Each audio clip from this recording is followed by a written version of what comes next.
Hello, hello mga katigs. Magla last 10 minutes na tayo.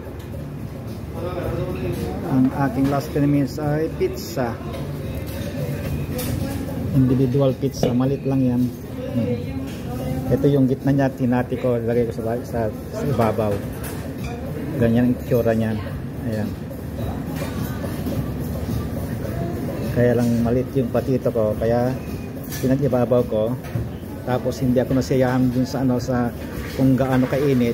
Ilagyan ko pa sa microwave para medyo mainit ng konti, kasi masarap ang pizza pag medyo napapaso-paso ka ng konti. At saka ang aking panulak ay hindi ko minom ang soda kanina. Ang ininom ko nung lunch ko ay mango juice. Ngayon ako magsosoda. Pero hindi ko pinuno na naman, at saka maraming yellow na naman. Para mapagbigyan lang yung desire natin. Ayun, kainan na. Bago umuwi, mag-snack muna. Okay, mga katigang. Bye-bye.